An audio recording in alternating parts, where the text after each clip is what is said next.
La bronca muchas veces de la televisión educativa es que, claro, partimos del contenido, ¿no? Porque te dicen, esto es lo que quiero hacer de programa, ¿no? Pues a ver cómo le haces, pero ese es tu contenido.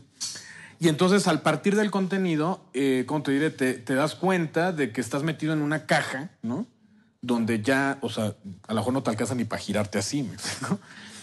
Si de repente uno dice, bueno, a ver, tengo este contenido, pero más bien voy a buscar, ¿cómo te diré? La caja o las cajas donde ese contenido se acomode bien. ¿Me explico? O sea, en vez de retacarlo, trato de acomodarlo, ¿no? Entonces, un poco decía, bueno, creo que se puede partir un poco, o sea, ¿cómo te voy a hacer un proceso mixto, ¿no? Ni escribir la historia y luego ver qué le queda bien, ni lo contrario. Porque al final del día, si nosotros vemos una estructura, la estructura aristotélica, ¿no? ¿Qué tenemos en la estructura aristotélica? Tenemos el planteamiento, ¿no? Digamos que normalmente es un poco así, ¿no? Tenemos un desarrollo. Ahorita vamos a ver la estructura más a fondo, ¿no? Y tenemos un desenlace. Si vemos la didáctica, es decir, ¿cómo expones tú una clase? ¿No? Una clase, digamos, en nivel básico. Haces lo mismo, exactamente lo mismo, ¿no? Tienes un problema a resolver, que en todo caso es el planteamiento. Tienes un desarrollo, es decir, expones tu tema, ¿no? Y tienes un desenlace. Es decir, este problema a resolver, ya lo resolví. Es lo mismo. La didáctica y la dramática en ese sentido funcionan muy parecido. Ahora, entonces, creo yo que como guionista, tú lo que puedes hacer es decir, a ver, tengo este problema, o sea, tengo estos contenidos, ¿cómo me acerco a estos contenidos? Es decir, ¿qué problema voy a resolver? Un poco hablábamos ayer de lo que hacen ellos en biología, ¿no? Si yo de repente digo, bueno, es que tengo que exponer, no sé, ¿qué ejemplo les digo? A ver, ponme un ejemplo de algún guión. Cadenas alimenticias, ¿no? ¿Cómo puedo establecer ese problema, por ejemplo, para que le interese a un chavito de 12 años, ¿no?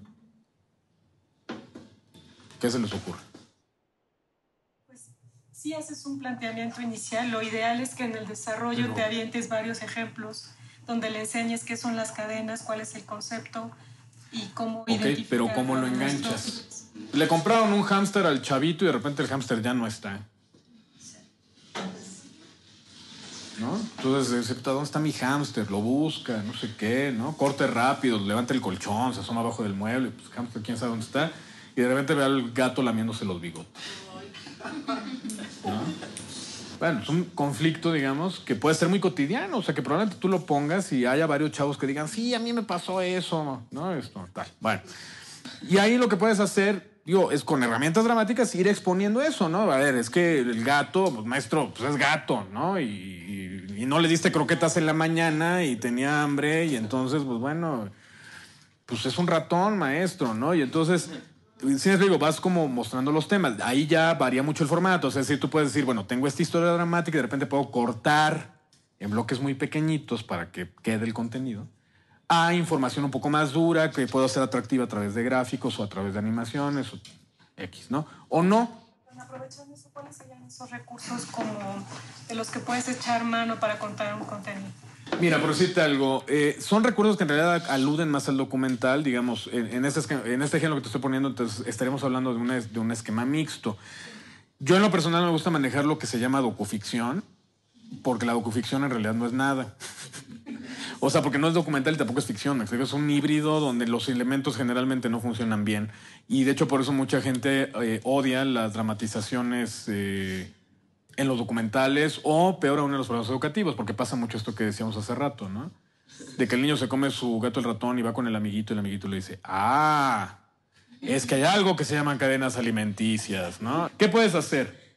Desde luego puedes tener, digamos, los elementos gráficos, o sea, detrás son elementos gráficos que obviamente estos se aluden a todos los asuntos de didáctica. Tú puedes plantear ahí desde cuadros sinópticos, puedes plantear, digamos, ahí depende mucho de los recursos, pero puedes hacer animación, ¿no? O sea, es decir, cualquier elemento gráfico puedes dar datos duros. Es decir, hay 5,000 millones de chinos. Bueno, ¿no? Un gráfico donde a lo mejor no es, fíjate, a lo mejor no es poner el 5,000 millones, ¿no? Sino a lo mejor de repente llenar tu cuadro de chinitos. ¿Me explico? ¿A qué voy? Que a lo mejor el estudiante no se, o sea, a lo mejor no retiene la cifra de los 5,000 millones, pero al final del día esa cifra no importa. Sí, gráficamente. Me explico, se va a quedar con la imagen de la pantalla llena de chinitos. Por ponerte un ejemplo. Pero entonces a lo que voy es que tú buscas con estos gráficos, como te diré, no la ilustración dura del contenido, sino lo que buscas es, que ya es un recurso más documental, pero la generación de una figura retórica. ¿Sí? ¿No? Que recuerdan las figuras retóricas, ¿no? ¿Qué pasa con las figuras retóricas? Que como al final literariamente, digamos, son figuras que te ayudan a hacer atractivo el texto, ¿no? Lo mismo pasa en la imagen. Y la figura retórica de imagen de repente es mucho más rica y mucho más concreta, ¿no?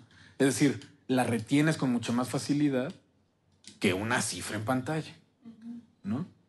Hablando de este ejemplo de los chinos, ¿no? Si yo pongo un chino, por ejemplo, al principio de mi gráfico, ¿no? Aparece por pop, si quieres, pop, un chino, ¿no? Y el texto va diciendo, sí, bueno, y China es un país de tal extensión y bla, bla, bla, y ha crecido mucho, y entonces incluso controla la natalidad, porque hoy día hay no sé cuántos millones de chinos, ¿no? Pero mis chinos empiezan a pasarse por pop, pop, pop, pop, pop, pop, pop, ¿no? En figura retórica sería una acumulación, ¿no? Es decir, parto de un elemento y voy llenando.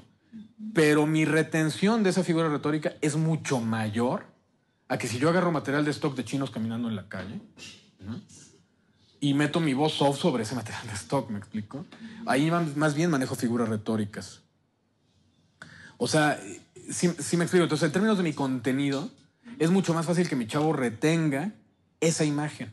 Entonces, en términos como de repente este tipo de apoyos, que no necesariamente van vinculados a la ficción, ¿no?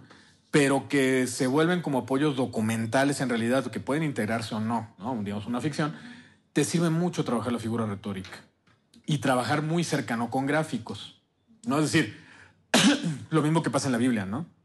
Si tú llegas y le dices, o sea, pones en tu guión, ¿no? Aparece un chino y por pop van apareciendo un montón de chinos hasta que la pantalla se llena de chinos, ¿no? Ok. Tú se lo das así nomás al animador, pues vete a saber qué haga el animador. ¿Me explico? O sea, desde que a lo mejor sí aparecen como te los imaginaste, pero a lo mejor dice, ay, no, qué flojera estar animando. Mejor vamos a meter un montón de chinos y ya. ¿Sí? Pero entonces, ¿qué pasa? Que le den la torre a la figura retórica. Incluso a nivel de GTV, por ejemplo, sí creo que es muy bueno. ¿Cómo te diré? Dos cosas, ¿no? Por un lado, no quedarte con tu versión del guión y ya, y decir, ah, sí, ya está padre mi guión, se lo voy a dar, ¿no? Sino, digamos, si es buena idea que alguien más lo lea, ¿no? O sea, otro guionista, lo que sea, para que se vea que de veras lo que tú quieres que quede en el guión, de verdad esté, ¿no? O sea, que no asumas que se está explicando algo que no está en el papel, ¿no? Y por otro lado, que sí es muy buena idea, no siempre es posible, pero sí es muy buena idea, tratar de tener aunque sea una charla de 10 minutos con el director.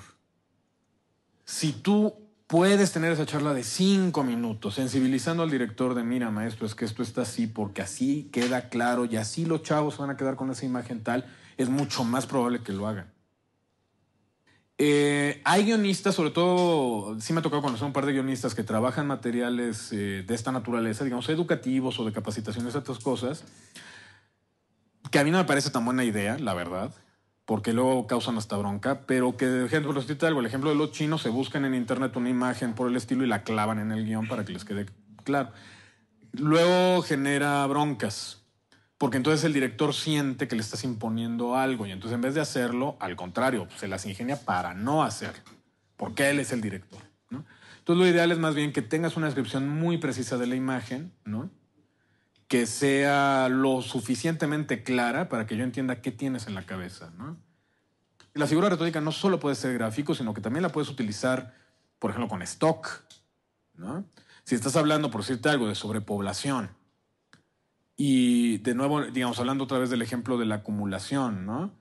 Dices, bueno, no tengo para animación, pero a lo mejor sí puedo tener un material incluso original, porque no creo que fuera muy complicado, de un cuate llegando a una plaza, ¿no? O sea, los mopeds, ¿no? Un cuate llega a una plaza, luego cortas y ya hay 5, cortas y hay 20, cortas y ya hay una manifestación de no sé qué. y donde ya no se pueden mover, ¿no? Y entonces, bueno, queda muy claro que hay demasiada gente. Pero es una figura retórica, ¿no? Y entonces, ese tipo de imágenes de repente son las que se te van quedando, ¿no? Y ahí, sobre todo, creo que el chiste es provocar que esa imagen remita al conocimiento. Un poco retomando, ¿no? Digamos, ya que ya tenemos definidos los conflictos y tal, digamos, ¿qué decía Aristóteles? Decía que, bueno, una estructura dramática básica es esta. Hay un planteamiento, es decir, hay una situación donde los personajes, donde yo, autor, presento cuál es el conflicto de los personajes, cuál es la situación de los personajes, su contexto y tal. Hay una situación que modifica lo que decíamos hace un rato, hay una situación, una acción que rompe de alguna manera el orden establecido, que provoca un movimiento y empieza el desarrollo. Es decir, empiezan a correr acciones donde ese conflicto va increciendo, ¿no? Digamos, aquí mi gráfica no es como la más precisa, pero digamos, la idea sería, ese conflicto va increciendo, ¿no? Digamos, aquí vendría el clímax, es decir, ese conflicto llega al máximo, llega a un tope, a una situación límite, ¿no? Y se resuelve y, digamos, cae el ritmo dramático para llegar al desenlace, ¿sí? Sin embargo, hay otros elementos más. Esto es lo más básico. ¿Cuál es, digamos, uno fundamental? Hay una escena, digamos, previa al clímax que se llama escena de rigor. Esta escena de rigor se llama escena de rigor porque es como a chaleco. O sea, el de rigor es porque es a fuerzas. O sea, no puedes evitar tener esa escena. Esa escena es la escena previa al clímax y es la que va a provocar ese clímax, ¿sí? Si tú tienes una situación, por ejemplo, donde, no sé, tienes a Juan y a María que son amantes, pero Pedro, el esposo de María, llega a la casa antes porque lo corren del trabajo, ¿sí? A lo mejor el clímax es ya la discusión y cómo el corazón de Pedro se rompe, bla, bla, bla. Pero la escena de rigor es cuando tú ya sabes que están los amantes en su casa, ¿no? Y llega el jefe de Pedro y le dice, maestro, estás despedido. Y entonces Pedro dice, oh, Dios mío, saca su caja y se va a su casa, ¿sí? Esa es la escena de rigor. Si el jefe de Pedro no llegara a decirle, maestro, estás despedido, vete a tu casa, ¿no? Pedro no llegaría a esa hora a su casa y por tanto no descubriría a los amantes, ¿sí? Por eso es una escena que no la puedes quitar, que tiene que estar ahí. ¿Qué es lo peor que puedes hacer? De repente decir, es que mi clímax es que Pedro regresó a su casa pues porque se le hizo buena idea pasar a saludar a su mujer. ¿No? ¿Por qué? O sea, porque al guionista no se le ocurrió cómo diablo resolver la escena, ¿no? O sea, tienes que provocar una situación que desencadene la otra. Por eso les decía ayer, ¿no? Como en la física, ¿no? A toda acción corresponde una reacción, ¿no? Entonces, hay una escena que va a desencadenar el clímax. Sin esa escena no habría clímax, no podría darse, ¿sí? ¿Qué otros elementos podemos encontrar, digamos, en la estructura aristotélica? Hablábamos hace un rato de la anagnórisis. La anagnórisis generalmente sucede o en esta escena de rigor o posterior al clímax, ¿sí? Puede suceder en cualquiera de esos dos momentos. ¿Por qué?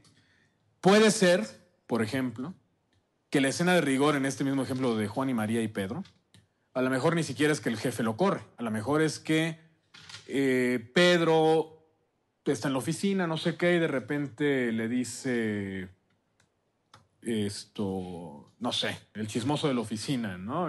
Oye, fíjate que el otro día te hablé a tu casa y me contestó Juan, ¿no?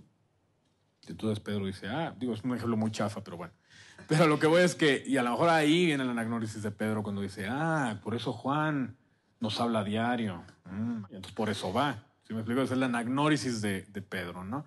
Puede ser más bien que los descubre y tal, y luego ya que corrió a la mujer y corrió a Juan y no sé qué, más bien son anagnórisis vaya en el sentido de, claro, es que esta me engañó porque no le hago caso, ¿no? O sea, ahí dependerá mucho del sentido de la historia y tal.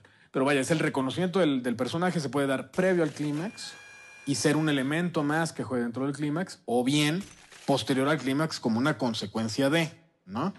O sea, ya sucedió el clímax, ya el personaje sabe cuáles fueron sus aciertos y sus errores y entonces tiene el reconocimiento. Digamos, la idea es que esto vaya como increciendo, pero digamos, no es en realidad tan parejo, ¿no? Tendría que ser algo por el estilo, ¿no? Es decir, la historia tiene que tener cierto ritmo como de ola. ¿Por qué? Porque si yo de repente hago una historia donde subo de golpe y luego la mantengo acá, ¿no? Me canso, me aburro, ¿no? Llega un momento en que digo, ay, ya, ¿no?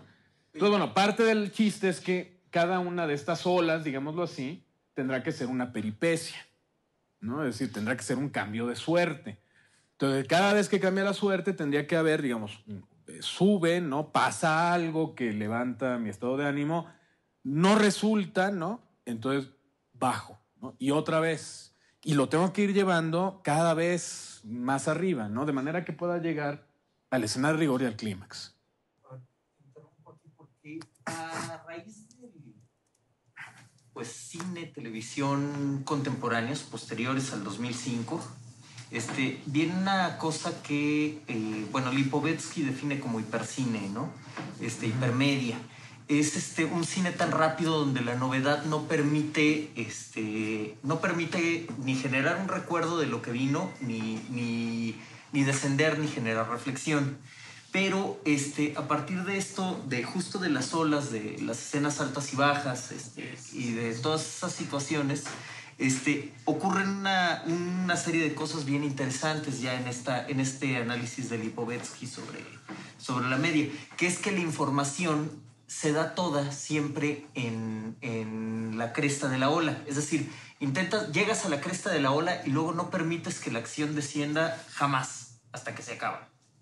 Entonces todo lo vas dando ahí y lo vas dando fraccionado, y hay un resultado muy interesante, que es que no hay asimilación de la información.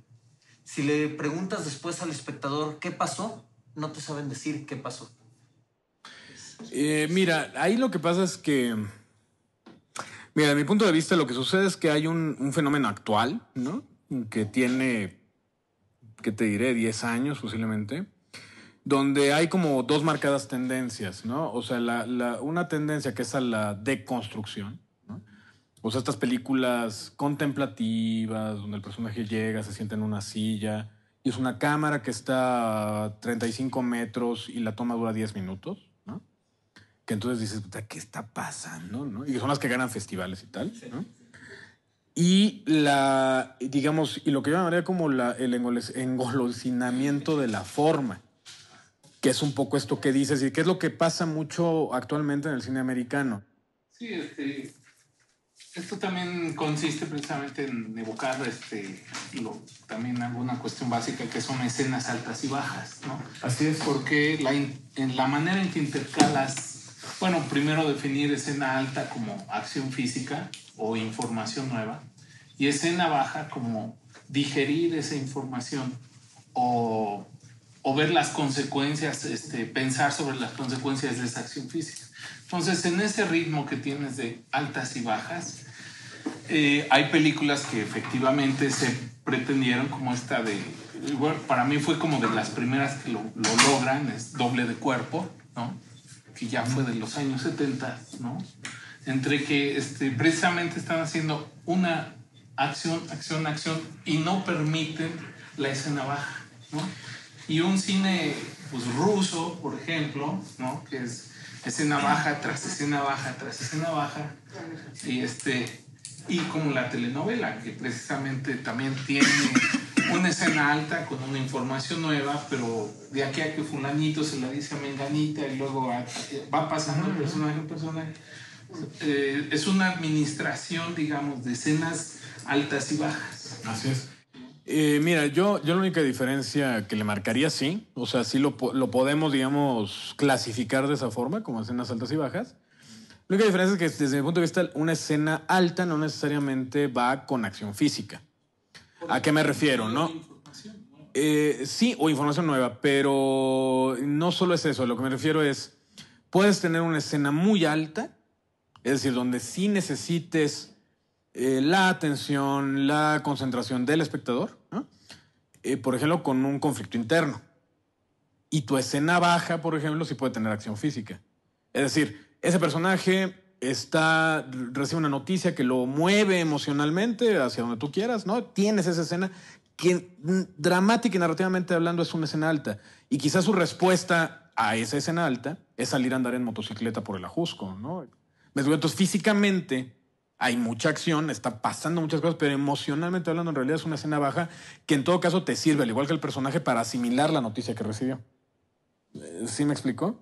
O sea, de repente no es tanto cruzarlo por acciones físicas, sino más bien por acciones dramáticas. Es decir, ¿cuáles son estos elementos dramáticos? ¿Cuáles, como tú bien dices, o información nueva o cambios de ánimo, digámoslo así, en el personaje, ¿no? Entonces tú puedes de repente tener esos contrastes. O sea, una escena que físicamente es muy activa, pero en realidad es una escena baja, porque no está pasando nada en ese momento y que sí te sirve como para que asumas, digamos, asientes esa nueva información o esa nueva actitud del personaje, ¿no?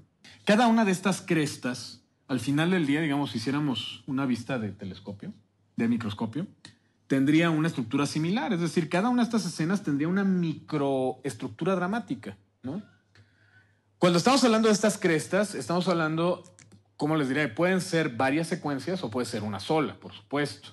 Pero cada una de ellas tendría que tener esta estructura, es decir, tener un planteamiento, tener un desarrollo, tener un final. Claro, conforme voy avanzando en mi historia, el planteamiento cada vez es más pequeñito, ¿no? Posiblemente habrá momentos donde incluso ya no lo necesite.